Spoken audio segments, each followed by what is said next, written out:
Hi, good morning everyone, you are welcome. आप सब जो है अंधकार से ज्योति के ओर में आपका स्वागत है। और आज का जो वचन है वो gospel of Saint Luke chapter 14 verse 26 से लिया गया है। यहाँ इस प्रकार लिखा है, if anyone comes to me and does not hate his own father and mother and wife and children and brothers and sisters, yes, and even his own life, he cannot be my disciple.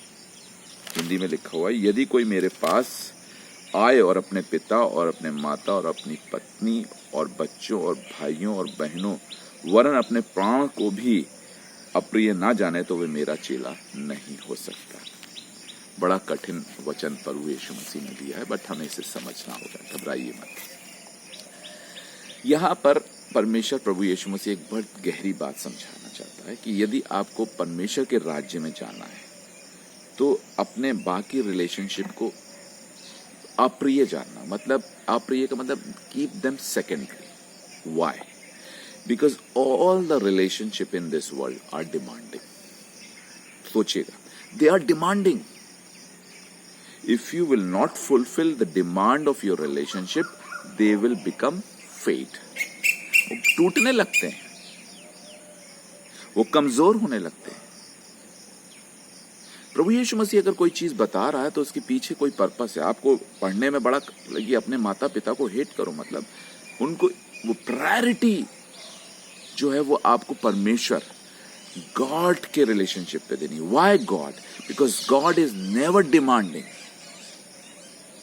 He is the one who loves without any condition. He gives things without any demand. What a wonderful relationship. All other relationship, whether it's parents, whether it's husband and wife, whether it is children and parent, whether it is sister, brother, any relationship, I'm telling you, all relationships are depend on demand. अगर आप उनकी demand बंद कर दीजिए, उनकी सी बातें करना बंद कर दीजिए, उनकी तरह रहना बंद कर दीजिए, वो रिलेशनशिप ब्रेक होने लगेगी।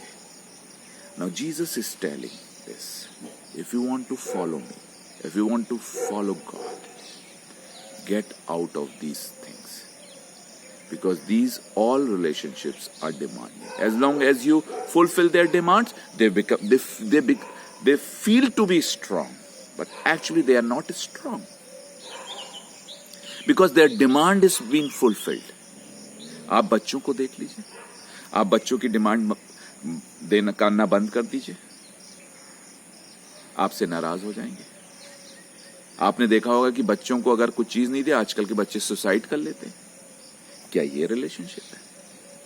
That is why Jesus Christ is saying, अपना रिलेशनशिप परमेश्वर से बांधो जो कभी भी डिमांडिंग नहीं रहेगा। He is so loving father, he want to give you everything. तो हम क्यों ना एक ऐसे रिलेशनशिप में बंधे जो डिमांडिंग नहीं है, but he is always gives. He protects you. Now see how wonderful our God is, wonderful promises he is giving to us. कि वो कहता है, मैं आई विल प्रोटेक्ट यू। वो कहता है, I will fulfil all your desires. और कहता है, मैं तुम्हारे पापों को क्षमा करूंगा, तुम पर दया करूंगा, तुम्हारी जवानी को उकाब के समान नहीं करूंगा। I will give you health, I will give you prosperity. What a wonderful relationship we have with God, who is not a demanding God, but he is a giver of everything. But when we don't establish relationship with God, we don't receive anything. Because in this world, we give more priority to our other relationship because we are also demanding, because we want to demand. Now, it's better to go to God. This is what Jesus is saying. उस परमेश्वर के पास जाइए जो demanding नहीं, he is always a giver. I'm telling you, establish your relationship according to this verse with God, who loves and Bible बताती है कि परमेश्वर ने जगत से ऐसा प्रेम किया कि उसने अपना इकलौता पुत्र दे दिया ताकि जो कोई इस पर विश्वास करे नाश ना हो परंतु अनंत जीवन पाए. His love is a sacrificing love. Our love is a demanding love.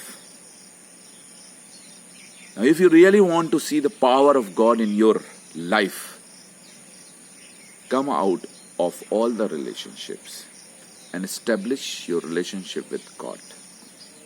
Today is the time. Think. With this, मैं कल फिर एक नए थॉट के साथ आऊंगा. उम्मीद करता हूं कि आप इस बात को समझेंगे. God bless you.